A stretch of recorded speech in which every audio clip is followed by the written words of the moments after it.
देखिए जैन साहब से एक सवाल मुझे पूछना है विनय, फिर उसके बाद आती हूँ। सर मैं आपसे सीधा सवाल ये करती हूँ कि अब क्योंकि जिस तरीके का उसका व्यवहार है, जिस तरीके से महिलाओं के साथ उसने मिसबिहेव किया है, गाली गलौज की है और अवैध निर्माण किया है, तो लोग उसके गुंडा ही कह रहे हैं। अब मेरा सवाल ये है कि क्या बिना सपोर्ट के ये आदमी ऐसा कर सकता है? अब एसएचओ भी सस्पेंड हुए, कुछ तो मिला होगा, कोई तो सपोर्ट उसको मिल रहा होगा पुलिस के लेवल से या फिर राजनीतिक लेवल से। देखिए, इस पे मैं कोई टिप्पणी नहीं कर सकता क्योंकि मुझे इसके कोई साक्ष्य मेरे पास नहीं है, और मेरा इतना मानना अवश्य है कि इसमें सख्त एक्शन होना चाहिए।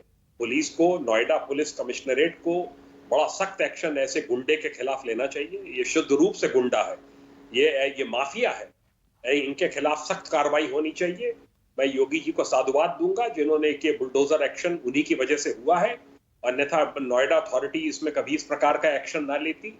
ये सॉफ्ट पैडलिंग जो की जाती है, जगह जगह सोसाइटीज में आप पाएंगे कि अवैध अतिक्रमण हो रहे हैं।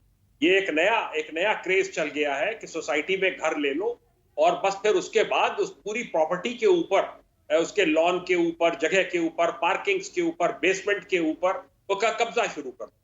मैं तो अपील करूंगा स्टेट गवर्नमेंट से, प्रवक्ता है यूपी बीजेपी के, कि सब एक ऐसा मैकेनिज्म बनना चाहिए कि 3 महीने में, 4 महीने में डेवलपमेंट अथॉरिटी, नगर निगम, पुलिस के लोग जाएं एक बार सोसाइटी में। आपके इसी सवाल पर राकेश त्रिपाठी से जवाब ले लेती हूँ। राकेश त्रिपाठी जी जवाब दीजिए, क्या ये सबक नहीं है? और गुंडों के लिए तो मुझे लगता है बीजेपी पार्टी में कोई जगह नहीं होगी, राइट राकेश त्रिपाठी जी? नहीं, निश्चित तौर पर भारतीय जनता पार्टी न किसी गुंडा तत्व का समर्थन करती थी, न करती है, न करेगी। मैं 3 नाम आपके सामने बता रहा हूं, आपके दर्शक गूगल करके देख लेंगे। राजकिशोर सिंह, राधेश्याम सिंह और विनोद कुमार सिंह पंडित सिंह।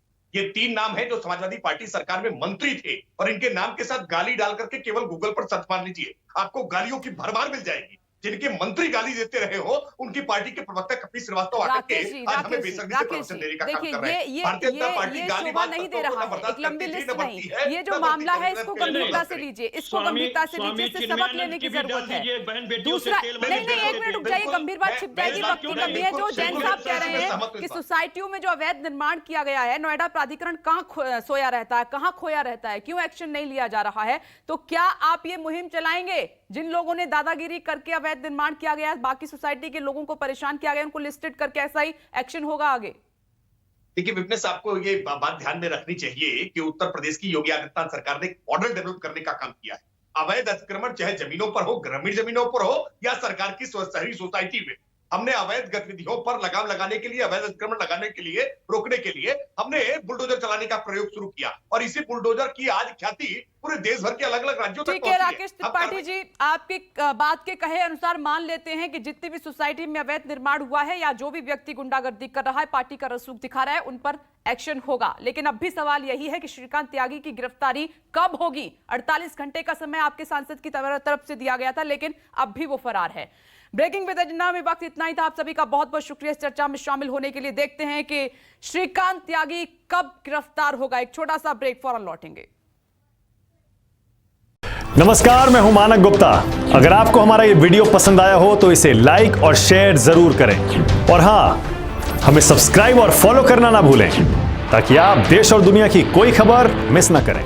तो जुड़े रहिए हमारे साथ और देखते रहिए न्यूज़ 24।